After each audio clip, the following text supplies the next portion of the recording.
Desejo um bom dia a todos os meus irmãos, que a paz do Senhor Jesus esteja com todos e que os anjos de Deus nos ajudem neste momento e que possamos todos desfrutar da presença gloriosa do Espírito Santo. A mensagem venha de encontro às nossas mais sinceras necessidades. O título dessa manhã, então, meus irmãos: Meu sangue, Pai, meu sangue, meu sangue. Os filhos são a herança do Senhor. Todos nós estamos compreendendo que o momento que estamos vivendo é bastante solene e urgente. E por isso eu orei bastante ao Senhor. E o que tem me vindo na mente é realmente a necessidade de as famílias estarem buscando ao Senhor, buscando um preparo maior para que possamos sobreviver ao que está vindo. Sabemos que existirão duas classes de pessoas no mundo todo, apenas dois grupos: aqueles que estarão preenchidos pelo Espírito Santo e aqueles que estarão preenchidos pelo espírito maligno. Por isso, a necessidade de uma conscientização na verdade, pela verdade, com a verdade, que as famílias possam estar restaurando o altar do Senhor dentro dos lares em primeiro lugar.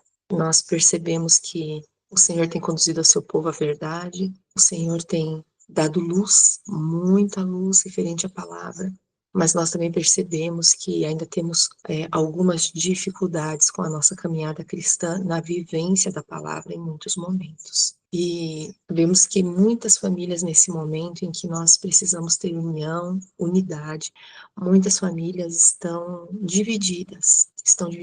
Temos famílias que alguns desejam ir para o campo e outros não. Temos famílias que alguns têm planejamento a longo prazo e outros não. Nós vemos famílias que alguns estão crendo na mensagem da justiça pela fé e outros não. E isso tudo neste momento traz uma grande divisão e precisamos buscar em Deus para que nós possamos, na fé, sermos um. Então, nós iniciamos aqui o nosso estudo com o texto do Primeiros Escritos, página 38, cujo o título foi retirado daqui. Eu gostaria que os irmãos pensassem nesse momento em que Jesus está fazendo essa intercessão. A mente de Cristo, a sua emoção, apesar de ele ter uma racionalidade muito maior que a nossa, muito mais estável que a nossa, mas pense no seu sentimento em relação a nós durante essa intercessão, e o texto diz: Vi 4 anjos que tinham uma obra a fazer na terra e estavam em vias de cumpri-la. Jesus estava vestido com trajes sacerdotais. Ele olhou compassivamente para os remanescentes. Levantou então as mãos e com voz de profunda compaixão exclamou: Meu sangue, Pai, meu sangue, meu sangue. Vi então que de Deus, que estava sentado sobre o grande trono branco, saía uma luz extraordinariamente brilhante e derramava-se em redor de Jesus.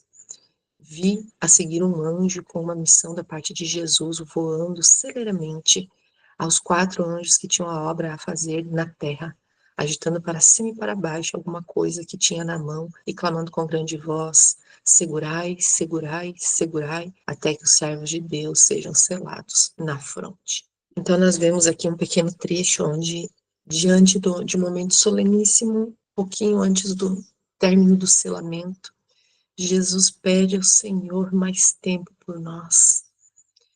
Ele pede um pouquinho mais de tempo, um pouquinho mais, e clama fortemente com a melhor intercessão que pode sair dos seus lábios diante do Pai, e ele argumenta: Pai, meu sangue, meu sangue, meu sangue. Quando eu leio esse texto, o sentimento mais parecido que eu, como um ser humano, posso ter é em relação ao meu filho, o filho que nasceu do meu ventre, o filho que eu acompanho desde os primeiros momentos que senti que era mãe.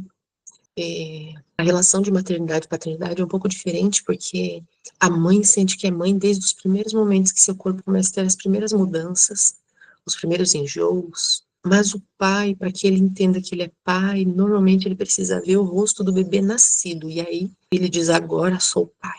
Mas o amor que é desenvolvido por um filho é muito muito grande, muito grande. Quem tiver a oportunidade de ler aquele livro, A Vida Devocional de Enoque, vai ter um pouquinho do vislumbre daquilo que aconteceu na vida desse nosso irmão querido, na qual ele teve realmente um reencontro com Deus a partir da paternidade. Seu relacionamento com o seu filho fez com que ele entendesse o relacionamento que ele precisava ter com o Pai Celestial. Um relacionamento de amor, de dependência, de segurança, que é necessário haver entre um pai e um filho. Enoque percebeu isso, que era necessário no relacionamento dele com o Pai Celeste. E aqui nesse momento, eu penso em Cristo intercedendo por nossa vida, clamando pelo seu próprio sangue e pedindo ao Pai que segure por mais um pouco de tempo, mais um pouco, até que todos sejam selados. E me vem essa questão de nossos filhos, meus irmãos, nossos filhos.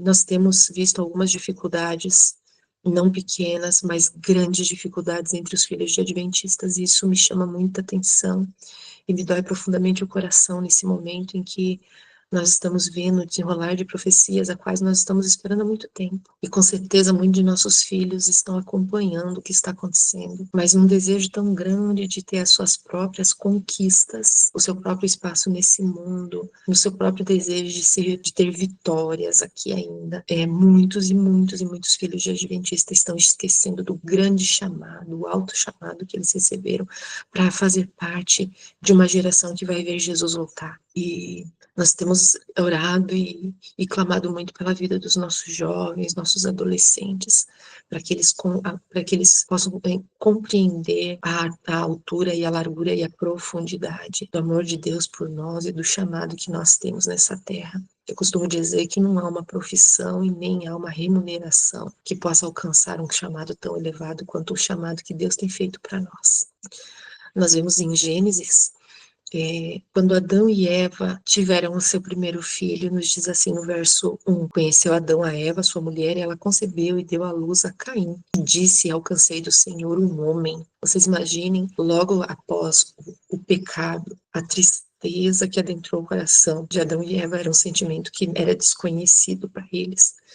E após sua conversa com Deus, o seu julgamento investigativo, em que Deus os questiona e expõe o que haviam feito, Eva, ela é abençoada e ela recebe a providência divina através da maternidade. E era tão grande o desejo deles terem logo a salvação da sua condição, pois eles experimentaram o que era ter vida eterna em si, dada por Deus. Eles experimentaram o que era não ter nada de tristeza, nenhuma preocupação, apenas alegria e paz o tempo todo. E a partir do momento da queda, onde eles experimentaram o tormento do pecado, eles tinham assim uma sensação ainda de muita, muita tristeza por terem perdido aquilo que eu e você não experimentamos ainda, que era a perfeita paz, a total harmonia com o céu, com as hostes celestiais. A visita visível dos seres angélicos, a presença visível do Senhor Jesus. Eles experimentaram isso em contraste com o sentimento do pecado, ainda que perdoado, tendo perdido as bênçãos. Eles tinham muito vivo isso na sua mente, o desejo por um Salvador imediato era muito grande. Dos Atos Nações diz que eles receberam alegremente seu primeiro filho na esperança de que fosse o libertador. O nome Caim vem do verbo hebraico caná, que significa adquirir, e denota aquisição, a posse de algo precioso e poderoso. Por outro lado, o nome hebraico rebel, em português, Abel, significa sopro, usado também em Salmo 62:9, ou brisa, em Salmo 144:4, indica algo evasivo, vazio, falta de substância. A mesma palavra rebel é usada repetidamente em Eclesiastes para vaidade. Então, aqui na ansiedade de terem um libertador, Eva realmente acreditou que o primeiro filho, Caim, fosse esse que Deus enviou. E quando ela recebe Abel, é como se fosse assim, algo assim que momentaneamente não preciso, porque já tenho tudo o que pedi, já tenho tudo que recebi. E agora esse veio como um excedente. Ele é um excedente, mas não é o principal já chegou a nós. E na lição da Escola Sabatina de 2022, né, nós temos aqui um relato, uma descrição desse momento, que diz assim: o primeiro evento registrado pelo autor bíblico imediatamente após a expulsão de Adão do Jardim do Éden é um nascimento. Na frase hebraica, em Gênesis 4:1, as palavras "o Senhor", Yahweh, estão diretamente ligadas à palavra "um homem", como indica a seguinte tradução literal: adquirir um homem, na verdade, o próprio Senhor. Essa tradução sugere que Eva se lembrou da profecia messiânica de Gênesis 3:15 e acreditou que havia dado à luz seu Salvador, o Senhor. A vinda do Salvador foi predita no Éden, pois que Adão e Eva ouviram pela primeira vez a promessa, aguardaram um cumprimento imediato dela. Então você veja, a perspectiva que nós temos diante de nossos filhos é tão grande, irmãos, que eles aceitem a mensagem, que eles aceitem o Salvador, que eles entendam que são templo do Espírito Santo, que eles entendam que Cristo quer fazer deles pequenos cristos nessa terra, que eles têm uma missão maravilhosa de ser luz nesse mundo, de fazer a diferença para pessoas, de poder ter os seus talentos sendo utilizados, de poder frutificar no Espírito para que outros possam ser impactados. Se nós temos essa perspectiva sobre nossos filhos, vocês imaginem o tamanho da perspectiva que Adão e Eva tinham sobre os seus filhos, especialmente sobre Caim. Os filhos são entregues aos pais como precioso depósito, o qual Deus um dia requererá de suas mãos. Devemos dedicar mais tempo à sua educação, mais cuidado e mais oração. Eles necessitam mais da justa espécie de instrução. Lembrai-vos de que vossos filhos são os mais jovens membros da família de Deus. Eles têm entregue a vosso cuidado para que os prepareis e eduqueis para o céu. Tereis de dar conta a ele pela maneira como desempenhaste o vosso sagrado dever. Está lá na Review and Herald de 13 de junho de 1882 e no Lar Adventista 161. Então, aqui nós temos alguns esclarecimentos sobre os filhos, né? Os filhos são o depósito que o Senhor colocou nas nossas mãos. Os filhos são as pessoas, os membros mais jovens da família de Deus. E esses dias nós estávamos falando um pouco sobre vida no campo. E existe um lamento muito grande no coração de alguns pais por terem recebido essa mensagem há muitos anos, mas não terem compreendido a profundidade dessa mensagem, que foi o meu caso. Então, o meu caso, com 3 meses de conversão, já fomos convidados para fazer uma vigília na igreja onde nós frequentávamos. E um dos temas de nossas pregações, minha e do meu esposo, era a primeira vez que nós pregávamos, nós nem sabíamos que Deus nos daria para sermos pregadores da mensagem. Mas recebemos esse convite e prontamente aceitamos. E um dos temas que nós deveríamos refletir brevemente era sobre vida no campo. E então, irmãos, desde que nós viemos para a igreja, Deus nos deu essa mensagem. Mas nós não entendíamos que era uma mensagem tão urgente. Então nós tínhamos o pensamento que nós não queríamos que nosso filho alcançasse a idade de 10 anos na cidade. E com 5 anos, quando ele tinha 5 anos, nós colocamos nossa casa à venda. Porque nós entendíamos que tínhamos uma missão a cumprir junto à igreja, de levar a mensagem, de pregar, de compartilhar as boas novas, de compartilhar com mais pessoas, né, na cidade. E nós não tínhamos o vislumbre de que herança do Senhor são os filhos, e que as cidades podem ser evangelizadas através de postos avançados, estarmos no campo e irmos para a cidade para evangelizar. Nós não tínhamos esse entendimento na época. E nós passamos por alguns momentos, assim, muito difíceis, de muita oração, muito jejum, muito choro, para que nós conseguíssemos vender a nossa casa. E foram 5 anos para que nós conseguíssemos vender a casa. E nesse período, nosso filho estava crescendo. Nós éramos uma família muito humilde, de renda bem escassa, e nós não conseguimos matricular nosso filho em escola adventista. Então, o nosso trabalho era um trabalho bastante intenso em casa com ele, para que ele pudesse ter um alicerce bem firme, mas infelizmente nosso filho participou sim das escolas seculares, né? E nós percebemos que o comportamento dele foi bastante mudado por causa disso. E com os anos passando, nós viemos a tomar entendimento da verdadeira educação e percebemos, né, que o quando nós erramos em não ter atendido ao chamado do Senhor para que nós saíssemos antes, mas nós confiamos no Senhor e pedimos a Deus a misericórdia, que Ele nos perdoe por esse tempo terrível de falta de entendimento, né, em relação a esse passo na santificação de nossa família. E eu creio que esse pode ser o caso de muitos irmãos que estão nos ouvindo em muitos lugares, né? E a maternidade, a paternidade, eles são muito importantes, irmãos. É muito mais importante do que o nosso trabalho secular. é muito mais importante que o nosso relacionamento com pessoas. E às vezes nós dedicamos muito tempo para o trabalho, que é necessário para o sustento, dedicamos tempo para atender pessoas, mas muitas vezes o lar tem sido negligenciado e a educação de filhos ainda. Então, o relacionamento de pais com filhos, o relacionamento das meninas com a mãe, o relacionamento dos meninos com o pai. Até mesmo Deus passou um tempo a sós com Adão antes de fazer Eva, para ensinar Adão a ser um homem. Isso é muito, muito importante. Nós precisamos ter essa noção, principalmente os nossos irmãos que são sacerdotes do lar. Ter tempo para passar com os meninos, para ensinar os meninos a serem meninos, ensinar os rapazes a serem rapazes, ensinar os homens a serem homens. É o pai que vai desempenhar essa função. É o convívio com o pai, as conversas com o pai, o trabalho junto com o pai, a saída junto com o pai, que vai fazer de nossos pequenos filhos homens verdadeiros. E muitas vezes nossos irmãos sacerdotes do lar acreditam que o mais importante é trazer o sustento. Mas o sustento espiritual, o alimento diário para os nossos filhos é o ponto mais importante que existe em nossa vida, irmãos. Porque Deus não vai nos cobrar a vida de nossos patrões e colegas de trabalho, tanto quanto vai nos cobrar a herança do Senhor que Ele depositou em nossas mãos, que são os filhos. As irmãs terem tempo para serem mães, estarem no lar com as filhas para ensiná-las a cozinhar, ensiná-las a se vestir, ensiná-las a saber o que é um homem de caráter para poder fazer uma boa escolha de um marido futuramente, se der tempo, né? E aí a gente vê aqui esse texto de patriarcas e profetas, depois do nascimento de seu primeiro filho, Enoque alcançou uma experiência mais elevada, foi levado a uma relação mais íntima com Deus, compreendeu mais amplamente suas obrigações e responsabilidades como filho de Deus.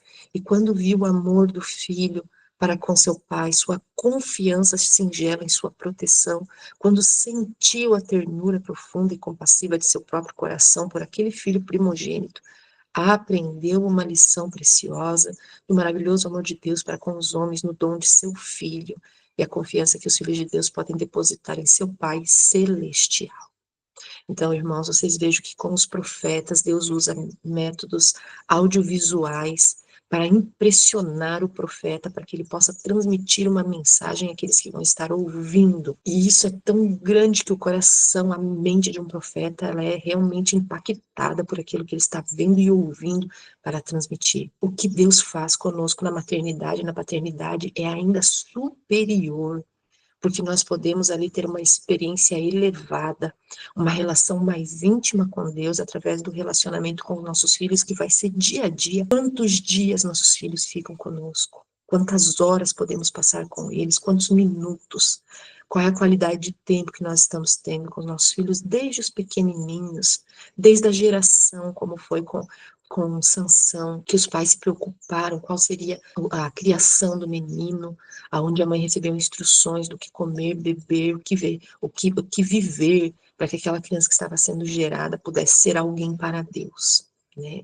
E aqui, então, a gente vê que Deus agora, ele dá a experiência através da visão, através do sentimento, através da audição, é a experiência que Deus dá para um pai e uma mãe, que agora tem um filho para cuidar, que é alguém gerado daquilo que deveria ser o mais puro amor de um homem para com uma mulher, de uma mulher para com um homem, né?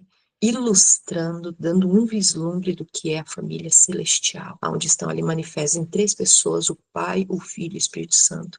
Agora, a família no lar tem essa possibilidade extraordinária de viver uma verdadeira parábola celestial diariamente na casa. E isso para que nós pudéssemos entender o que é ser família de Deus. Mas aqui nós temos, em 1 Reis, capítulo 17, uma mulher estrangeira, viúva em Sarepta, que recebe o profeta, onde ela testemunha o poder de Deus através da providência. Mas essa mulher precisava ter uma lição mais profunda, mais intensa, mais íntima de quem é Deus e o que ele pode fazer. Essa mulher tinha um filho, os irmãos bem lembram que ela foi catar os últimos galinhos, os últimos cavacos para assar um pequenino pão e depois disso ela acreditava que eles morreriam. Esse menino testemunhou por vários dias o milagre da multiplicação do pão, de um Deus que pode criar tudo do nada, que Deus que cria com sua própria palavra. Este menino pôde ser essa testemunha, essa pequena testemunha. Mas algo aconteceu com esse garoto,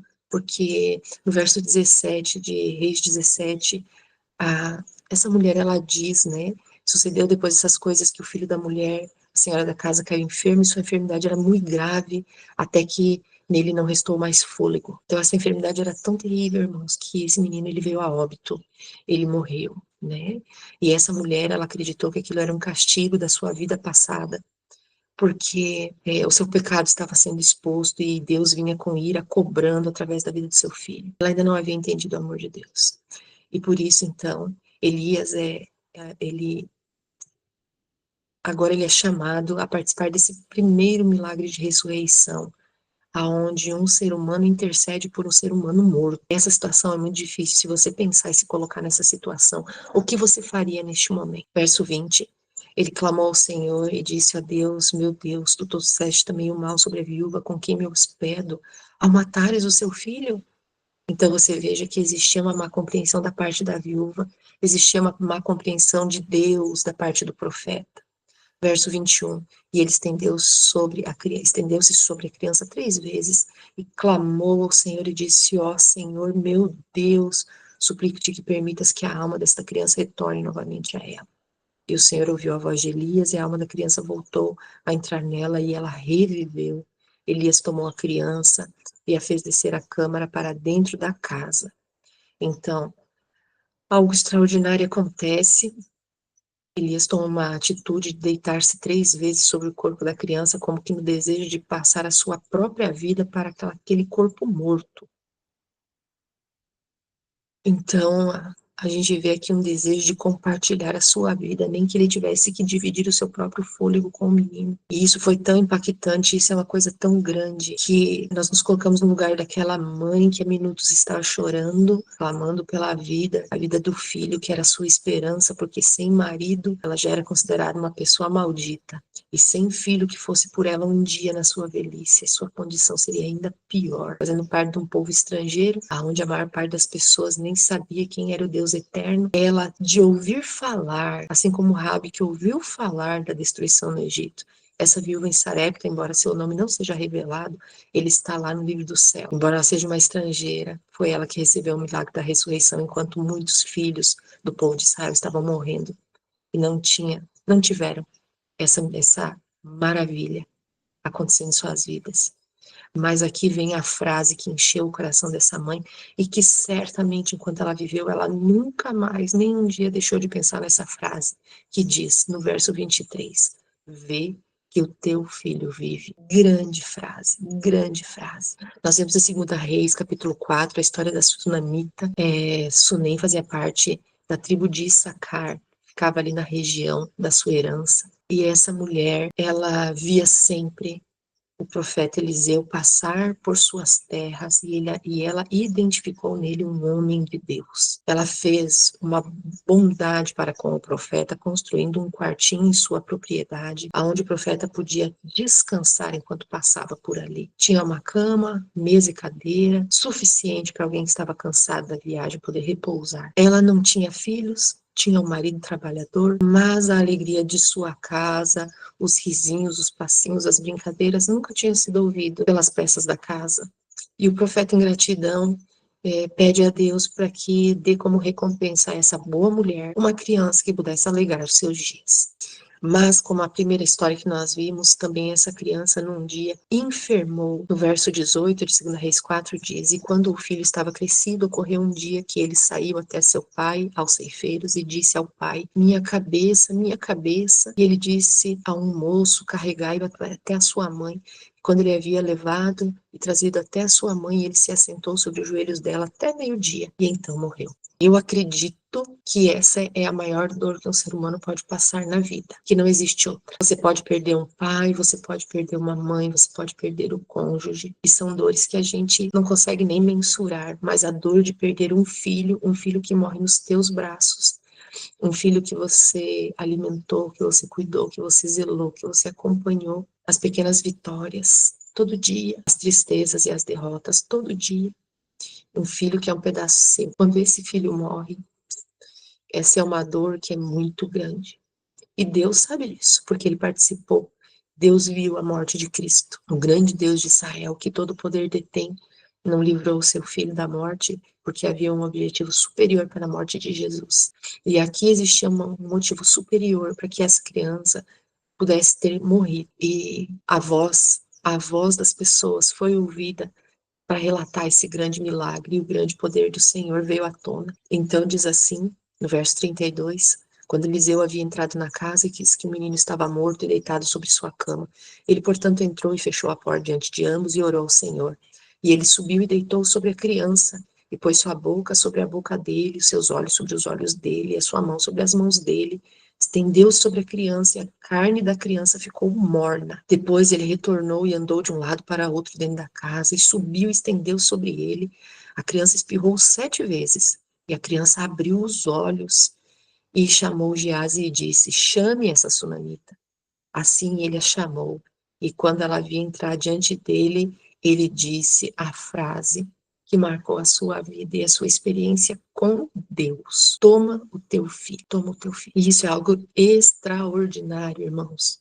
Nós temos um pai que não se limita a atender a oração de um justo, não o justo em si mesmo, mas aquele que foi justificado pela fé no Cristo, aquele que viveu a experiência da fé, a qual sua oração foi ouvida, de uma situação que não havia nenhuma esperança. Porque a gente sempre fala, irmãos, enquanto a vida há esperança, mas e quando a vida se vai? Quando não há mais vida, aonde está a esperança? Você veja que a mulher em Sarepta teve uma grande experiência com Deus. A mulher em Sunem tem uma grande experiência com Deus. Mas os profetas tiveram uma grande experiência com Deus, para que eles pudessem seguir no seu caminho, proclamando a grandeza de um Deus que merece ser reconhecido. Ambas as mulheres foram fiéis ao Senhor, repartindo com seus servos o que tinham, uma em sua pobreza e a outra na sua fartura. Em respeitosa providência auxiliaram os servos de Deus. Deus nunca se esquece de nossa fé, nossa submissão e nossa lealdade para com seus servos. Ambos os profetas eram porta-vozes de Deus, seus representantes. As mulheres fizeram o caminho correto. A quem elas foram no momento em que a esperança se esvaiu? Elas foram aos profetas, representantes de Deus, para que seus filhos fossem socorridos. Hoje nós temos acesso aos profetas do Senhor? Sim, na Bíblia e no espírito de profecias. Aqui nós temos outro caso que nós vamos mencionar. Marcos 7 fala da mulher Ciro-fenícia, mais uma estrangeira em Israel. Verso 25, porque uma mulher cuja filha tinha um espírito imundo, ouvindo falar dele, foi e lançou-se aos seus pés. E essa mulher era grega, Ciro-fenícia, de nação, e rogava-lhe que lhe expulsasse de sua filha o demônio. Mas Jesus disse-lhe: deixa primeiro saciar os filhos, porque não convém tomar o pão dos filhos e lançá-los aos cachorrinhos. Ela, porém, respondeu e disse-lhe: sim, Senhor, mas também os cachorrinhos comem debaixo da mesa as migalhas dos filhos. Então ele disse-lhe: por esta palavra, vai, o demônio já saiu da tua filha. Aqui nós vemos um curto relato de um grande ensinamento. Aqui nós não temos uma filha morta fisicamente, mas nós temos uma filha morta espiritualmente, que se tornou templo de demônios. Essa é uma condição terrível, é a pior condição que um ser humano pode alcançar, irmãos. É a pior. Você que foi constituído, eu que fui constituído, um ser que foi constituído, feito, nasceu para ser templo do Espírito Santo, vir a ser templo de demônios. É uma situação terrível.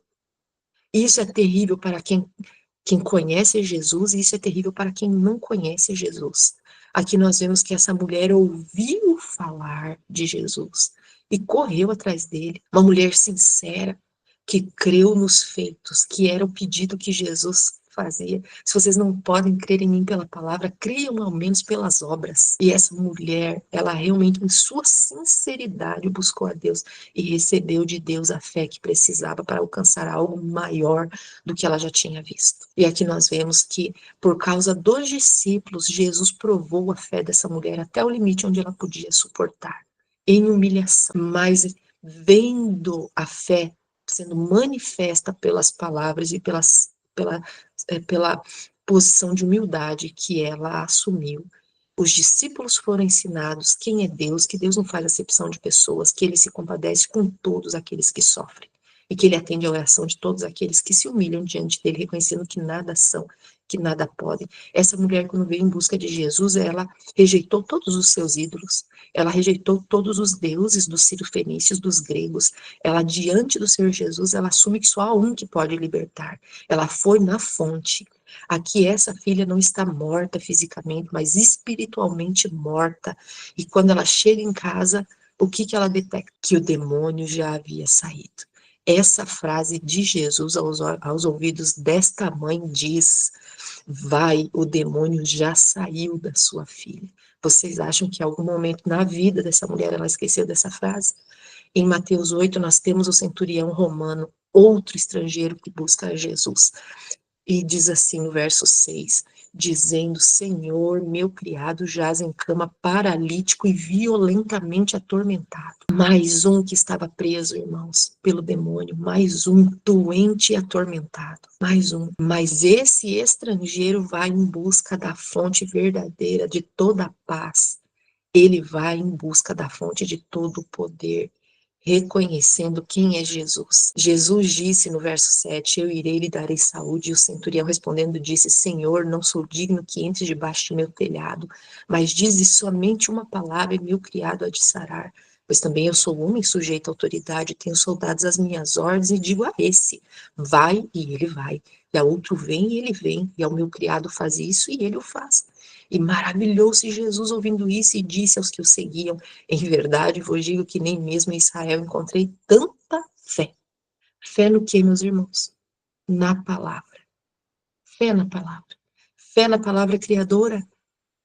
Fé na palavra que diz haja luz e a luz há. Fé na palavra que diz apareça a relva e a relva existe até hoje.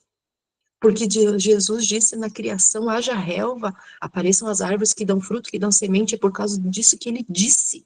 Hoje nós temos até hoje colheita de laranja, de maçã, de pêssego, de figo. É por causa dessa palavra. E esse centurião que não tinha todo aquele entendimento da nação de Israel, que não tinha todas aquelas leis para seguir, ele compreendeu que todo o poder de Deus se revela na palavra. E quando ele diz, o Senhor fala, fala que ele vai ser curado, não precisa nem vir, o Senhor não precisa dar um passo. Ele entendeu algo tão grande, irmãos, que nós precisamos entender que todo o poder de Deus está na palavra. Todo o poder. A ferramenta do Espírito Santo é a palavra. É a palavra. E aqui diz para nós, então, Jesus disse ao centurião, vai e como creste te seja feito. E naquela mesma hora, o seu criado sarou. Não foi uma semana, não. Não foi 15 dias. Foi naquela mesma hora. Glória a Deus por isso. Agora eu digo para os irmãos, se nessa hora Jesus declarou que ele estava curado, e se esse homem duvidasse, será que o milagre teria sido ali permanente naquela vida? Porque vocês vejam que Jesus diz assim, ó, vai e como creste. Jesus deu uma medida de cura. A medida da cura que ia ser recebida era a medida da fé. Era a medida da fé, irmãos. Então diz assim, né?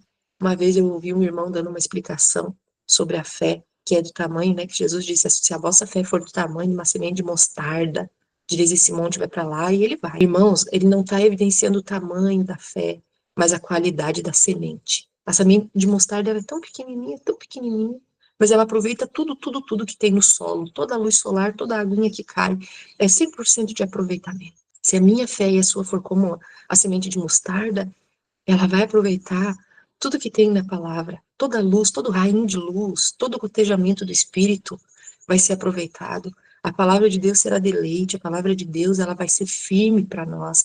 A palavra de Deus vai ser lei para nós, irmãos, vai ser lei para nós. E aqui, essa mulher nunca mais certamente esqueceu. Vamos ver mais um caso para fortalecer bem a nossa fé na palavra de Deus nesta manhã, você que é mãe como eu, um pai como meu esposo, você que tem filhos que precisam de Jesus, você que tem filhos que estão fora da igreja, você que tem filhos, mas que não está frutificando, que não está testemunhando, filhos que estão iludidos com esse mundo ainda, que acham que vai dar tempo de fazer algo muito especial.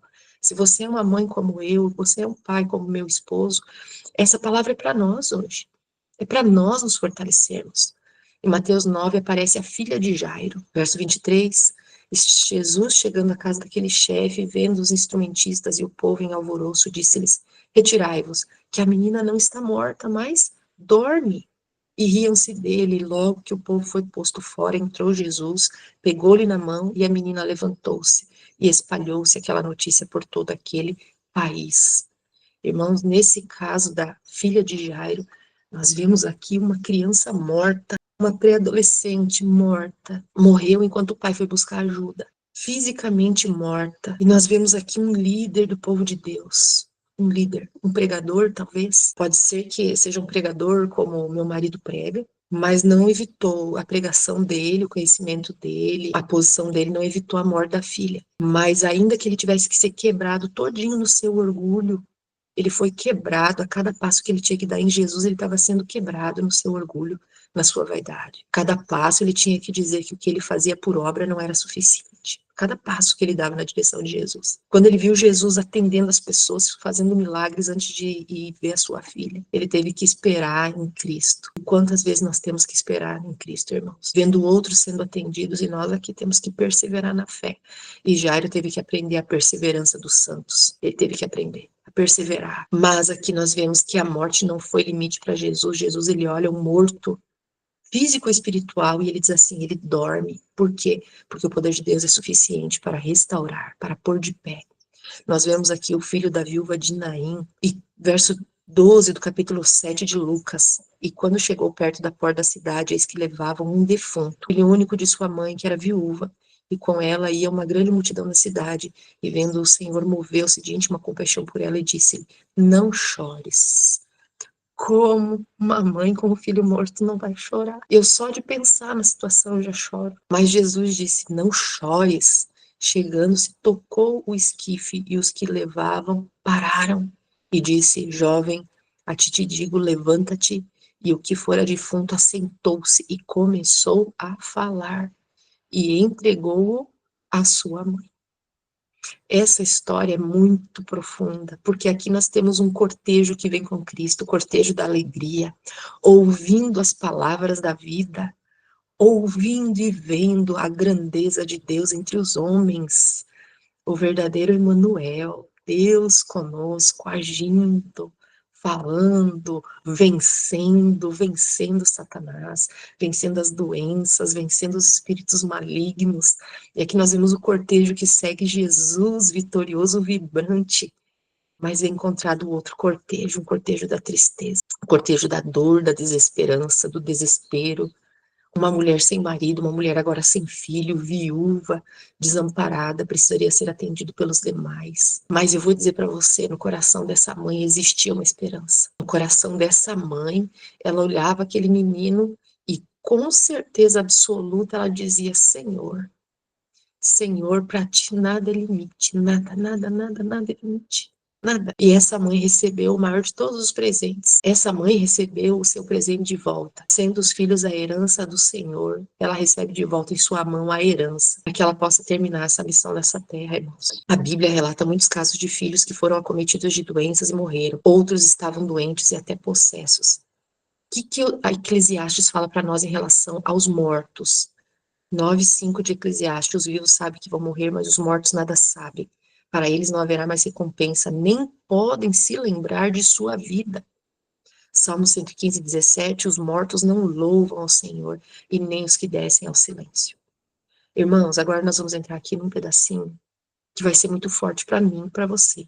Mas eu gostaria que você pensasse a respeito do que eu vou estar mencionando neste momento. Fato é que muitos filhos de adventistas hoje estão mortos em delitos e pecados, afundados na incredulidade e no mundanismo. Foram tomados pelo secularismo. E o que é que diz a palavra, irmãos? Para os nossos filhos que estão mortos. Os mortos não sabem nada. Nós podemos, às vezes, até dizer do nosso filho, da nossa filha, mas eu eduquei no caminho do Senhor. A semente está lá. Sim, a semente está lá. Mas foi soterrada pelo mundanismo, foi soterrada pela moda, foi soterrada pelas amizades. A semente está lá, soterrada. E você sabe, irmão, que uma semente, para que ela germine, ela tem que primeiro morrer. A semente tem que morrer para que ela viva, para que ela possa dar fruto. Aí, irmãos, eu digo assim, ó, os mortos não sabem nada. Quando chega ao ponto, a esse ponto que o que eles sabem é como se não soubessem. As orações cessam juntamente com o louvor ao Criador. Para mim e para você que temos filhos, filhos que podem estar passando por dificuldades espirituais, filhos que têm tido dificuldades para se aproximar do Senhor. Irmãos, é como nesse momento, como se eles nada soubessem. Às vezes a gente cobra, a gente fala, mas você sabe o que é certo, você sabe o que é certo. Mas para alguém que está definhando espiritualmente, é muito difícil de fazer o que é certo. É muito difícil. Mas nós lemos essas, essas histórias, irmãos, de que a doença não foi limite para Deus, e de que a morte não foi limite para Deus, e que a possessão maligna não foi limite para Deus. Então, nessa manhã, eu busco em Deus e falo para mim mesma, e eu falo para os meus irmãos que estão ouvindo essa mensagem. Nós precisamos lutar ainda mais pelo nosso lar. Como Jesus, naquela intercessão, clamou diante de Deus: Pai, meu sangue, meu sangue, meu sangue. Os filhos são sangue do nosso sangue, irmãos. E eles precisam de intercessão verdadeira. Eles precisam de luta. Muitas vezes você pode ter um filho que já está fora da igreja há muito tempo e você já está cansado de lutar. Mas eu digo para cada um de meus irmãos, vamos pedir a Deus força, porque Ele prometeu na palavra que Ele vai multiplicar as forças de quem não tem mais nenhum vigor. Só Deus pode fazer isso, irmão. Só Deus pode fazer isso, de multiplicar para nós, quando o vigor é zero. Então, irmãos, nós precisamos lutar com Deus. E eu pergunto assim, irmão, como você tem lutado com Deus por sua família? Irmã, como você tem lutado com Deus por sua família? Jeremias 31:16 diz: Assim diz o Senhor, reprime a voz do choro e as lágrimas de teus olhos, porque há galardão para o teu trabalho. Diz o Senhor, pois eles voltarão da terra do inimigo. A terra do inimigo não era só Babilônia, a terra do inimigo não era só o Egito, a terra do inimigo é a morte, irmãos. Morte espiritual. Morte espiritual é terra do inimigo.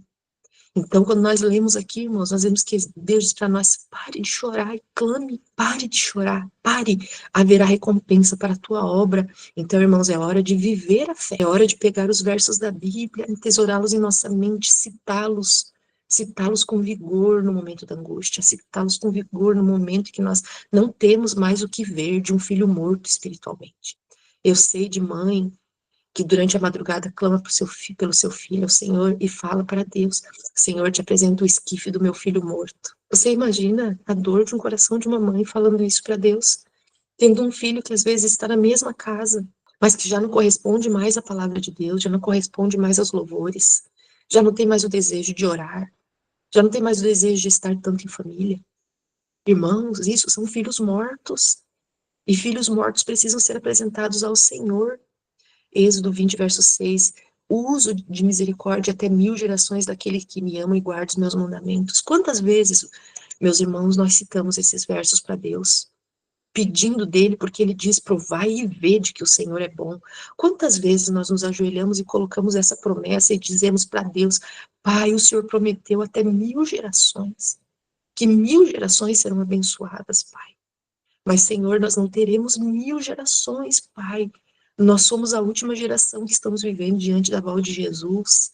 Nós precisamos de bênção para essa geração que está diante do Senhor, que viva para que teu nome seja exaltado. Aqui nós temos Salmo 127:3. Os filhos são a herança do Senhor, uma recompensa que Ele dá. Senhor, nossos filhos são a tua herança. Eles são o que há de mais importante, Pai. Por favor, meu Deus, recobra a mente, ressuscita as células vitais, Senhor. Ressuscita, meu Deus, toda a parte vital, espiritual. Pai, nós precisamos que o Senhor toque os corpos mortos deles, que eles tenham um reencontro com o Senhor. Muitas vezes nós estamos pedindo, irmãos, para que nossos filhos deixem de fazer uma coisa ou deixem de fazer outra, quando nós temos que pedir para Deus que Ele ressuscite os nossos filhos. Nós temos que pedir para Deus isso, porque estamos vivendo momentos solenes e a intercessão pelos nossos filhos tem que ser meu sangue, Pai. Meu sangue, meu sangue. Pai, nós estamos chegando em fase de selamento, por favor, o nosso sangue, Pai. Nós temos aqui Salmos 28:3, a sua esposa no interior de sua casa será como a videira frutífera, seus filhos serão como rebentos da oliveira ao redor de tua mesa. Deus promete que nossos filhos vão estar ao redor de nossa mesa, não ao redor da mesa dos amigos, não ao redor da mesa de inimigos. Deus promete que os filhos estarão ao redor de nossa mesa, porque é quando nós falamos com eles, quando nós perguntamos como foi o dia, quando nós perguntamos o que ele está aprendendo, quando nós perguntamos como é que está a tua dificuldade nisso e naquilo, é ao redor da mesa que o filho vai aprendendo com a gente, irmãos. É quando a gente come que o filho está aprendendo a comer. É quando a gente lê que o filho está aprendendo a ler. É quando a gente conversa entre marido e mulher ao redor da mesa que o filho está aprendendo com o que está ouvindo. O filho aprende ao redor da mesa o que é um casamento. O filho aprende ao redor da mesa o que é pagar uma conta. O filho aprende ao redor da mesa o que é comer direito para Deus. O filho aprende ao redor da mesa o que é orar toda vez que vai comer. É ao redor da mesa. Por isso que eles seriam como rebentos, como os galhos novos da oliveira ao redor da nossa mesa. Isso é importante demais, isso é vida. O que vai saindo de nossa boca durante a alimentação, durante a conversa em família, aquele lugar especial na nossa casa que é a cozinha, né? Todo mundo gosta de estar na cozinha porque ali tem o cheirinho da comida, ali o almoço, o lanche está quase pronto para a gente comer. É ali, eles estão aprendendo, Senhor, fazer com que nossos filhos sejam os rebentos da oliveira ao redor de nossa mesa. Clamar são promessas, irmãos, são promessas. Josué 24:15, quanto a mim e minha casa, nós serviremos ao Senhor. Nós serviremos. Quando nosso filho era bem pequeno, nós passamos algumas lutas. Eram lutas espirituais, irmãos, eram lutas espirituais. E por várias noites nosso filho não estava dormindo. E numa dessas ocasiões que dava madrugada e ele acordava e gritava muito, muito, e nós percebíamos que era uma perturbação mesmo. Eu pedi pro meu marido, ligue pro pastor, peça ajuda, peça que ele ore. E meu marido tentou várias vezes ligar e ninguém atendia. Ele falou, amor, a luta é nossa mesmo. É nós que temos que lutar por ele. E pegamos o inário e clamamos a Deus com muitos louvores e Bíblia, enquanto eu segurava o meu filho, que era pequeno, devia ter em torno de uns 2 aninhos, enquanto eu o segurava em meus braços e ele se debatendo muito, meu marido clamava e cantava ao Senhor, e orava e suplicava. Foram algumas lutas intensas ali, algumas horas que pareciam décadas, e graças a Deus o menino dormiu, adormeceu, parecia até um desmaio. Meu Deus, que difícil. No dia seguinte, então, eu falei pro meu esposo, o menino dormiu, meu marido dormiu, eu como mãe quase não consegui dormir. No dia seguinte, levamos ao médico, e eu disse, vamos levar na pediatra, vai que tenha alguma coisa além, né? E a médica iria atendê-lo, né? Era uma médica judia, messiânica, guardava o sábado, acreditava em Jesus, uma excelente pediatra. Mas aconteceu algo no trajeto. Nós estávamos sem carro na época, morávamos na região metropolitana e tínhamos que levá-lo até Curitiba, numa clínica que tinha lá, né, onde atendia. E nós íamos de ônibus. Eu não sei quantos irmãos conhecem aqui a cidade, né, que nós temos os ônibus articulados, né, que fala, são ônibus muito grandes, com uma articulação no meio, né, para unir as duas partes, ou três, em alguns casos. E eu me assentei com o filho no colo, e vários bancos assim, de onde meu esposo conseguiu um lugar para ficar em pé. E veio no ônibus um jovem falando muito alto, e parecia lunático. Ele parecia um lunático mesmo. E ele veio e parou ao lado do meu esposo. Um jovem muito mal vestido, descalço e clamando. Eu estava bem à frente, então eu não ouvi nada da conversa, irmãos, nada. Tudo que eu vou falar para vocês é o que o meu esposo me relatou. Eu com o menino e meu esposo bem para trás, de pé, e o lunático ao lado. E aí começou uma conversa assim. O jovem olhou para mim e para o meu filho sentado bem à frente e perguntou para o meu esposo: é teu filho? E meu esposo olhou assim: sim, é meu filho. Tá indo passear? O jovem perguntou. E meu esposo disse: não, estamos indo ao médico. E o jovem falou: sei bem como é. Quando eu era pequeno, o diabo não me deixava dormir. E minha mãe orava por mim a noite inteira. E meu marido ficou muito impactado. Muito impactado. Porque, primeiro, que não dava para saber que nós éramos família. Segundo, que aquele jovem começou a relatar uma experiência que nós acreditávamos que era a experiência que estávamos passando com o nosso filho. E esse jovem disse: sei bem como é. Quando eu era pequeno, o diabo não me deixava dormir. E minha mãe orava ao lado do meu berço a noite inteira. Ele arranhava o meu berço e não me deixava dormir. E ele disse assim para o meu esposo: mas crê no Senhor Jesus e serão salvos tu e tua casa. E meu esposo citava um verso e o jovem citava outro verso da Bíblia. E meu esposo respondia com um verso e o jovem citava outro verso da Bíblia. E foi uma mensagem de Deus para nós, irmãos. Foi uma mensagem de Deus para nós. Quando acabou aquela conversa toda, nós estávamos chegando já no tubo, onde nós tínhamos que descer. E meu esposo me chamou, eu me levantei com um pouquinho de dificuldade, porque o menino já estava com mais de 1 ano e meio, então já estava pesadinho, né? Me levantei, fui com ele e aquele jovem imediatamente sentou na frente de outra mulher que estava com uma camiseta de uma santa católica. E esse jovem lunático perguntou para essa mulher. Nós estávamos ouvindo a conversa. Ele pergunta para a mulher assim: "Você é devota de Maria?" E a mulher responde com toda a seriedade: "Sim, eu sou devota de Maria." E o jovem diz assim: "Eu não. Eu sou devoto do nosso Senhor Jesus Cristo, que livrou Daniel, que livrou os amigos de Daniel de dentro da fornalha ardente." Irmãos, um instrumento de Deus, um pequeno cajado de Deus se apresentou para nós naquela manhã e trouxe para nós um recado de Deus. Crê no Senhor Jesus e será salvo tu e a tua casa. Essa manhã eu trago esse recado para os irmãos que estão ouvindo. Crê no Senhor Jesus. Crê. Se falta fé, nós temos que fazer a mesma coisa que o pai daquele menino que estava possesso de demônios. Irmãos, aquele jovem possesso de demônios, ora o demônio lançava ele no fogo, ora lançava na água. Ele ia matar aquele menino. Ele só não matou aquele menino porque Deus não permitiu que ele o fizesse. Mas havia alguém que precisava de cura, porque um estava morto, espiritualmente morto, era vaso de demônios. Mas havia um pai que a sua fé havia morrido também. E quando ele clama ao Senhor, ele diz assim: Senhor, se tu podes, será que nas nossas orações pelos nossos filhos nós estamos dando esse argumento para Deus? Essa condição, Senhor, se tu podes? E o que é que Jesus respondeu para aquele pai? Se eu posso, se tu crês. E o homem se joga aos pés de Jesus e diz: Senhor, ajuda-me na minha incredulidade. Irmãos, tudo que vai fazer diferença para nós é a fé na palavra. É nós crermos naquilo que Deus disse.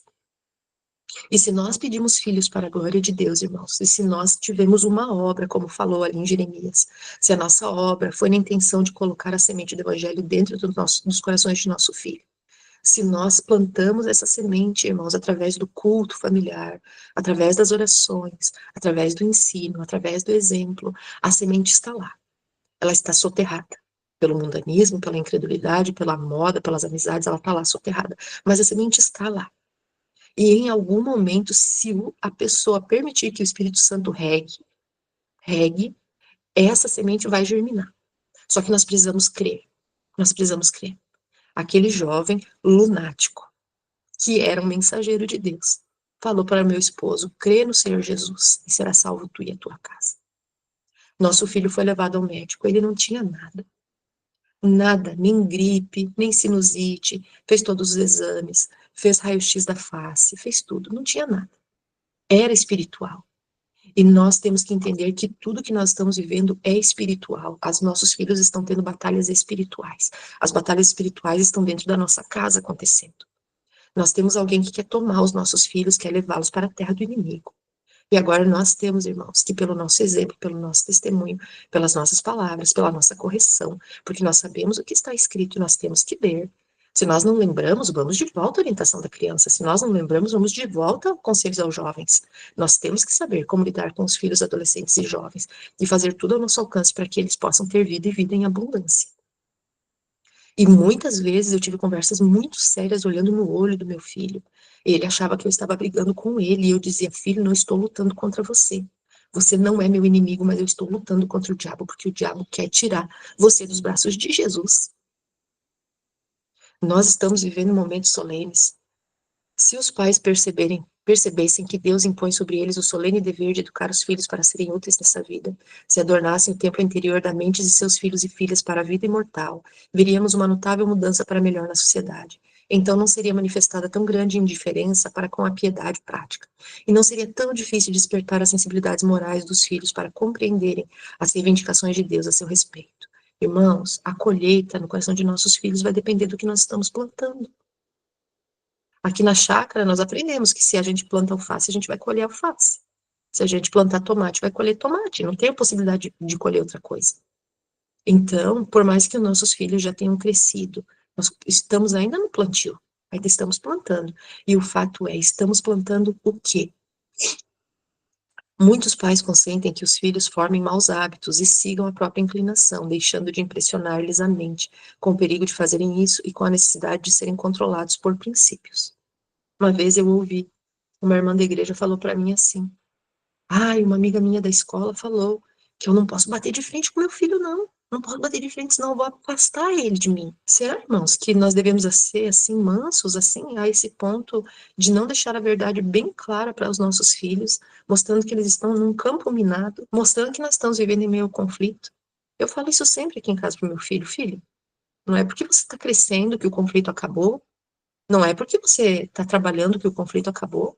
Nós estamos em meio à luta, nós estamos num campo de guerra. Deus está te dando alguns momentos de alegria, mas olha, é campo de guerra.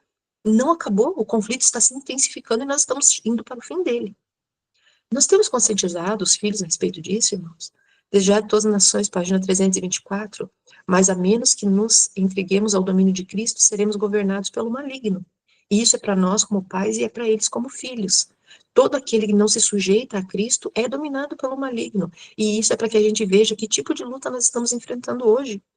Temos, inevitavelmente, de estar sob o domínio de um ou de outro dos dois grandes poderes em conflito pela supremacia do mundo. Não é necessário que escolhemos deliberadamente o serviço do reino das trevas para cair-lhe sobre o poder. Basta negligenciarmos fazer aliança com o reino da luz. Então nós temos que pegar textos como esse aqui e ler para nossos filhos.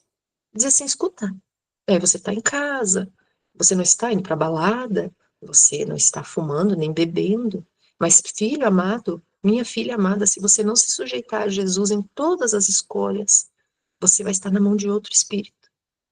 E vai ter um momento em que Deus vai fazer separação, irmãos. E é nesse ponto que eu preciso chegar.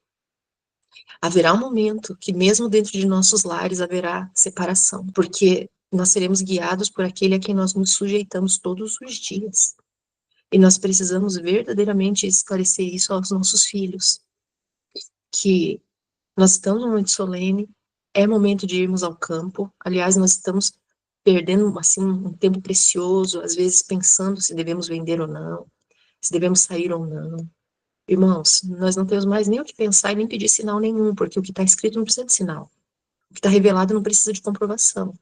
Mas, assim, infelizmente, nós estamos vivendo nesses momentos que nós temos que reunir a família em torno do altar do Senhor e ter uma conversa solene. Os pais, os homens, precisam assumir esse papel de falar assim, olhando no olho e explicar para os filhos que o tempo é chegado. Eu vejo assim muitas irmãs, né? Eu vejo muitas irmãs que estão se descabelando, estão assim desesperadas porque querem ir por campo, os maridos não querem. Eu tenho dificuldade assim, nenhum irmão até hoje assim diz assim, ó, irmã Carla, eu quero ir pro campo, minha mulher não quer. Nunca ouvi, mas são muitas irmãs que dizem assim, ó, eu quero ir ao campo, meu esposo acha que ainda não.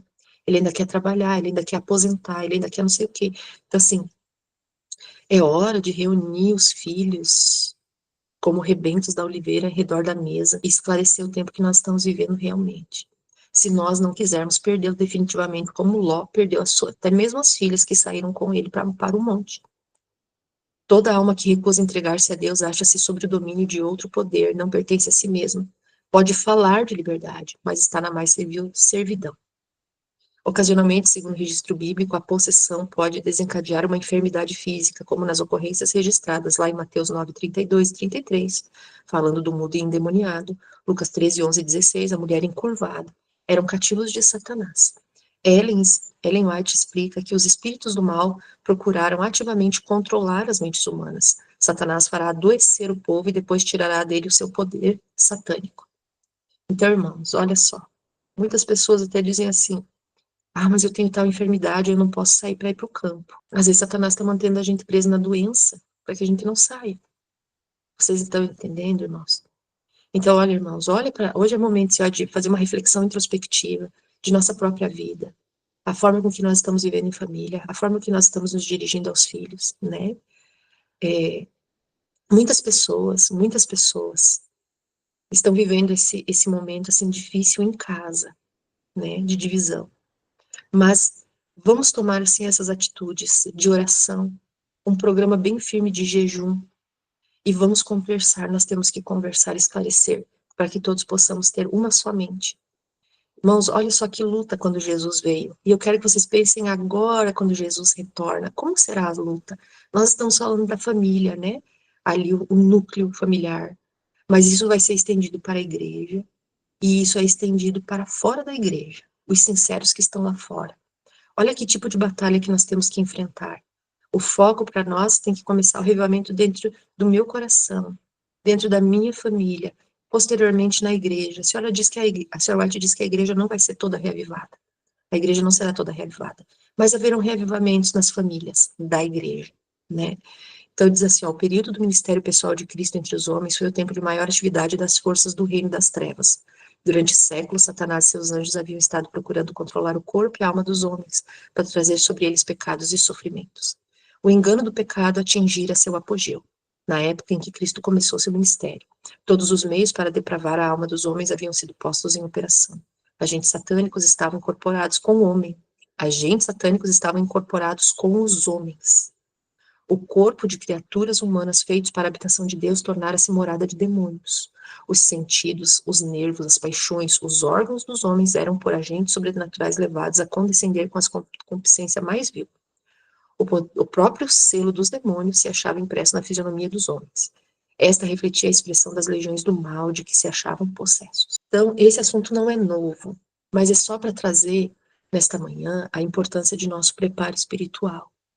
O preparo, nossa comunhão com Deus, nossa fé na palavra, a nossa forma de lutar através do que está escrito, de pôr Deus à prova, pedindo a Ele o cumprimento das promessas, abrir a Bíblia e pedir o que está escrito, nem além e nem aqui, exatamente como Deus deixou escrito, né? Deus não vai dar o que a gente pede, Ele vai dar o que a gente crê. Deus não vai dar o que a gente pede, Ele vai dar o que a gente crê. Então, se falta fé, precisamos pedir mais fé, porque o que nós temos para enfrentar, irmãos, vai ser exatamente isso aqui que nós acabamos de ler, que na época de Jesus foi a época de maior atuação dos demônios. Dos 4.000 anos até a cruz, foi a maior atuação, foi quando Cristo iniciou o seu ministério aqui na Terra. Agora, nós estamos findando os 6.000 anos. E nos nossos dias, a batalha contra os demônios vai ser enorme, enorme. Talvez nós tenhamos que batalhar contra eles dentro da própria casa. Talvez nós tenhamos que batalhar contra eles na igreja, ou no pequeno grupo, ou no ministério de sustento próprio. E talvez nós tenhamos que batalhar com eles, e certamente batalharemos com eles fora desses ambientes, porque vai ter apenas 2 grupos de pessoas. Como diz nosso amigo o irmão Zanella, vai estar um grupo de pessoas enjesuizadas, cheias de Jesus, e vai estar um campo cheio e minado de pessoas endemoniadas. Vai ser só 2 grupos, irmãos. E é esse tipo de batalha que nós vamos enfrentar. Então, esse é um momento soleníssimo para nós, né? Onde nós vamos experimentar o Salmo 91, verso 7. 1.000 cairão ao teu lado e 10.000 à tua direita, mas isso não chegará perto de ti.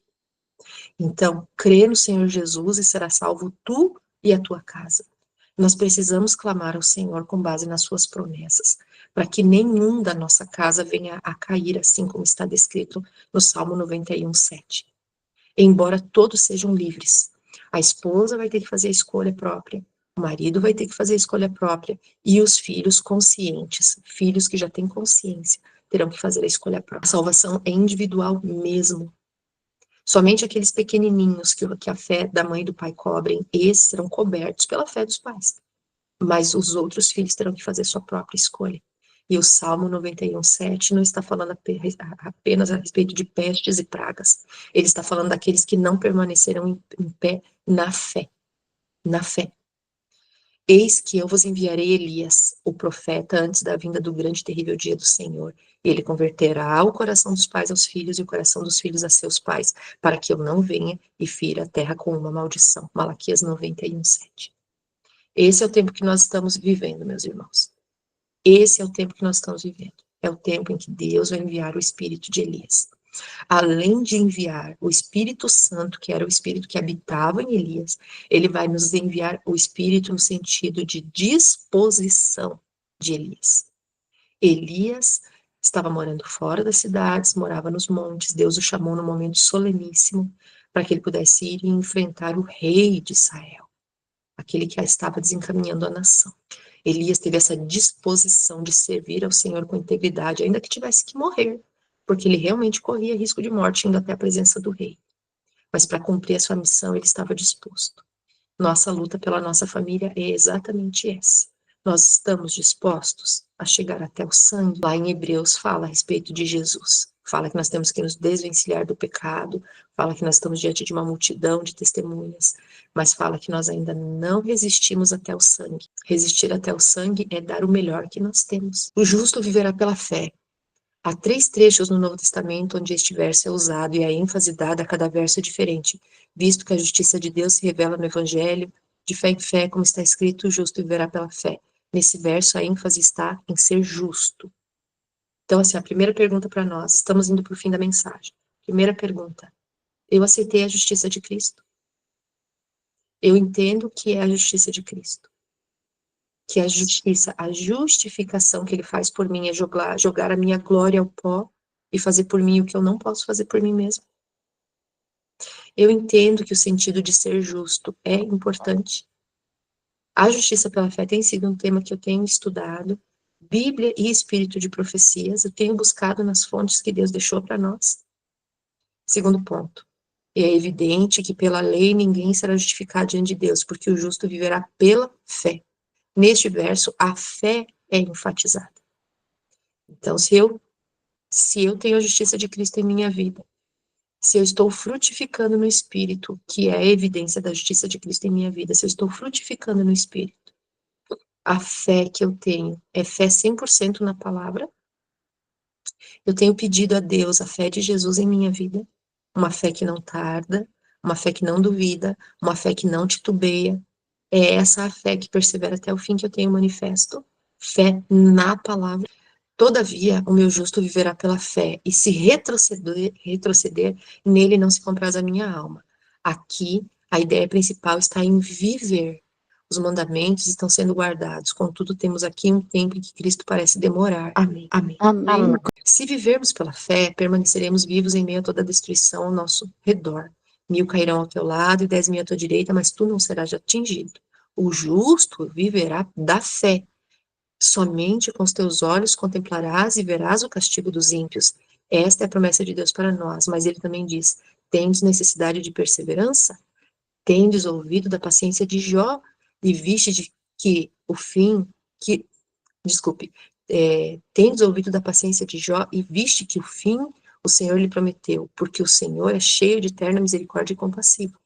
Jó foi perseverante, apesar de não enxergar o motivo para aquilo acontecer. Contudo, ao experimentar a Jó, desculpe. Então, assim, irmãos, agora estamos dando a ênfase no viver. Nós estamos vivendo uma fase que nós vamos aprender a perseverança. Aqui está a perseverança do justo. O que é a perseverança? É você permanecer firme na esperança até o fim, independente da circunstância. Então, irmãos, veja, nós vamos ser provados em todos os aspectos, como foi Jó. Jó teve a sua perseverança testada, a sua fé, a sua experiência testada até o fim. O que é que incluiu o teste de Jó? Perca de propriedades, perca de recursos, perca dos filhos. Eu e você, como pais hoje, irmãos, a nossa busca em Cristo, ela é suficiente para nos ajudar se perdermos a propriedade? Irmãos, nós já temos fé suficiente para perder os recursos, para não comprar e nem vender? E se porventura o teste de nossa fé for ver ou não ver, mas experimentar a experiência de perder um dos filhos, que descanse no Senhor? E eu não estou falando de filhos perdidos, estou falando de filhos que vão ressuscitar na ressurreição especial, mediante a pregação da mensagem do terceiro anjo, todos que vivem de 1844 para cá, que estão experimentando, aceitando essa mensagem maravilhosa, todos ressuscitarão na ressurreição especial. Mas a pergunta é, eu, Carla, hoje estaria preparada para suportar, através das promessas de Deus, uma perca tão grande? Então, irmãos, é um momento soleníssimo que nós estamos. Estamos em guerra, irmãos, guerra espiritual. Nunca houve um tempo em que precisamos conscientizar nossa família, nossos filhos da solenidade, da seriedade do tempo em que vivemos. Precisamos reunir os nossos filhos em redor de nossa mesa e mostrar-lhes a necessidade de união. Maridos exercendo sua função de sacerdotes do lar e as mães como a missionária do lar. Há agora a necessidade de sermos uma equipe firmada na rocha. Irmãos, nós sabemos que terão pessoas que sairão, pessoas que já saíram para o campo, pessoas que estão saindo para o campo, pessoas que ainda sairão para o campo. E existirão pessoas que permanecerão na cidade.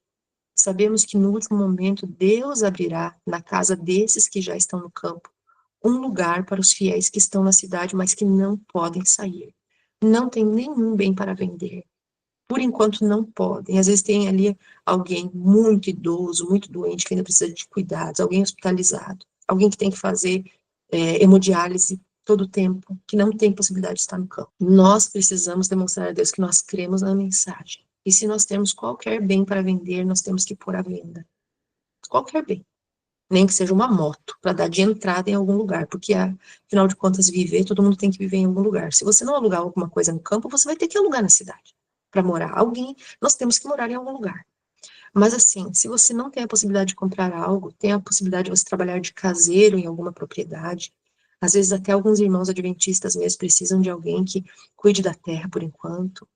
Então, assim, ó, Deus tem 1000. A senhora White diz assim que onde nós não vemos nenhuma solução, Deus tem mais de 1000. Deus tem mais de 1000.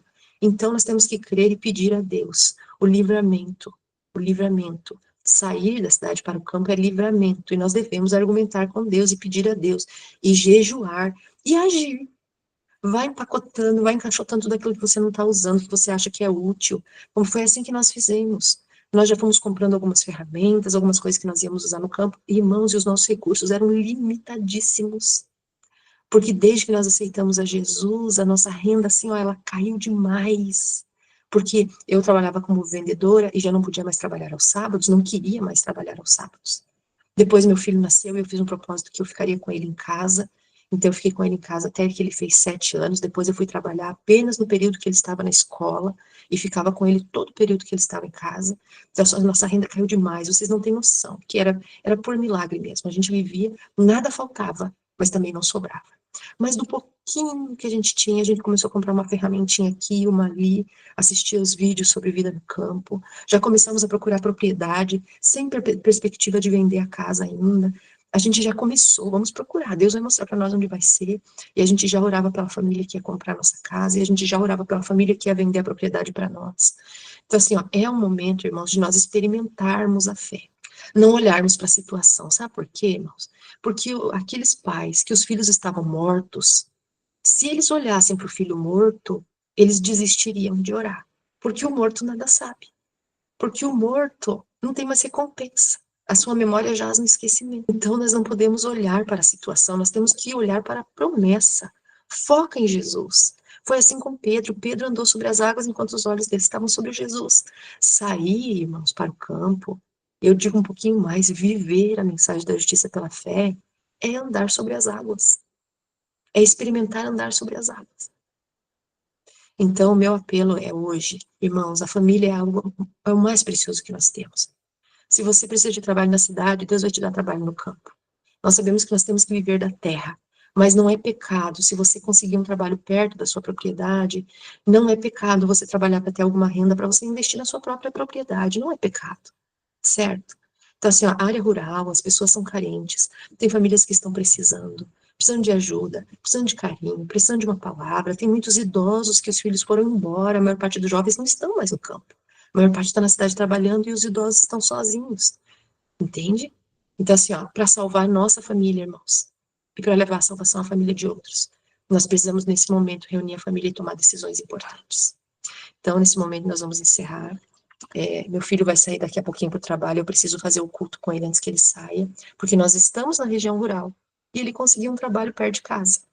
Então, meu marido leva ele todos os dias, ele trabalha, no final do dia, meu marido busca e ele traz de volta. E, irmãos, tudo é pela fé. Gostaria que vocês lembrassem desse verso hoje, por favor. Se vocês não lembrarem de todo o resto, não esqueçam. Crê no Senhor Jesus e será salvo, tu e tua casa. Vamos nos ajoelhar neste momento para nós orarmos? Santo Deus, nos colocamos de joelhos diante da tua presença, reconhecendo que o Senhor é grande e tremendo. Paizinho Santo, por favor, mostra o teu amor para conosco, Senhor. Nós precisamos entender, Pai, a grandeza da tua palavra e que as tuas promessas são vivas. E que onde nós não vemos, Senhor Deus, nenhuma saída para nosso caso, o Senhor tem mais de 1000. Senhor, se nós estamos no campo, se nós estamos na cidade, o Senhor prometeu que bendito nós seríamos no campo e bendito seríamos na cidade. Que façamos tudo que estiver ao nosso alcance para fazer aquilo, Pai, que o Senhor nos ordena. porque toda a ordem de Deus é uma promessa habilitadora. O Senhor não vai mandar nós fazermos nada que o Senhor mesmo já não tenha preparado para nós realizarmos. Pai, nós vamos além e pedimos que o Senhor nos dê a paz que está lá em Isaías. Senhor, tu nos destes a paz porque fizeste em nós todas as obras. Que as nossas obras sejam executadas pelo Senhor. Que o Espírito Santo esteja reinando 100% em nossa mente, em nosso coração. Nos ajude a viver uma vida semelhante à de Jesus, Pai. Dá-nos a mente, o sentimento e a fé de Cristo, Senhor, porque nada menos que isso será aceito, meu Deus. Paizinho Santo, colocamos as famílias diante do Senhor, coloco primeiramente meus irmãos, os homens, coloco meu esposo diante do Senhor, que possam compreender, Pai, a grandeza de sua função, que Deus é o provedor do lar, mas eles são os sacerdotes no lar, Pai. O Senhor proverá tudo que nós precisarmos, porque o Senhor em Cristo Jesus nos dará tudo que nós precisamos, é o que está escrito. Mas ajuda, Pai, os nossos irmãos, os homens, a tomarem seu posicionamento, Pai, em casa, Pai. Ajuda, Pai, que eles tenham, Pai, esse momento com as esposas, com os filhos, Pai, conscientizando do que é necessário ser feito neste momento, Senhor. Querido Deus, eu peço pelas mães, peço por minhas irmãs que, assim como eu, Senhor, têm lutas, Pai, diversas, Senhor. E eu peço, Pai, que nós possamos viver essa realidade de sermos as missionárias do lar. Que o Senhor nos dê a palavra com sabedoria, com amor, Senhor, para que nós possamos exercer o nosso pequeno ministério dentro da casa, Pai. Por favor, meu Deus, nos ensine, Pai, a como casal, Pai, nós sermos unidos, Pai, estarmos caminhando na mesma direção, Pai, porque não andarão dois no mesmo caminho se não estiverem de comum acordo.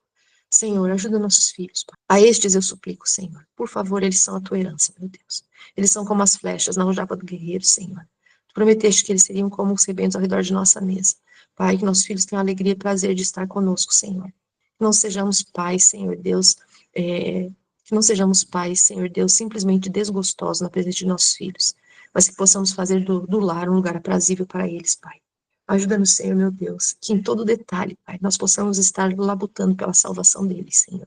Pai, nos ajude a fazer o que é necessário para que eles possam ser salvos, Senhor. E pedimos que aquela semente que foi lançada no coração, Pai, tanto de crianças, de adolescentes, de jovens ou filhos já adultos, Pai, que aquela semente, Senhor Deus, que ela possa germinar. Suplicamos nesta manhã, Pai, nós suplicamos, Pai, pelos filhos, Pai, que já estão mortos espiritualmente, Pai, os filhos que estão no esquife, meu Deus. E clamamos a Ti, Pai, por aqueles filhos, Pai, que estão atormentados, Senhor, que jazem doentes, Pai, atormentados de espírito maligno, Senhor. Senhor, meu Deus, todos aqueles que não se subjugam ao Senhor podem incorrer, Pai, nesse desastre, Senhor. Mas ainda assim, Pai, não há limite para o Senhor. O limite para o Senhor não é a doença, não é a posse. O limite para o Senhor não é a morte. Senhor, nada te é difícil, Senhor. Não há um mar, Pai, que o Senhor não possa transpor. Não há um rio que o Senhor não possa fazer parar de correr, Senhor. Não existe um fogo, Pai, que queime se o Senhor estiver presente, Senhor.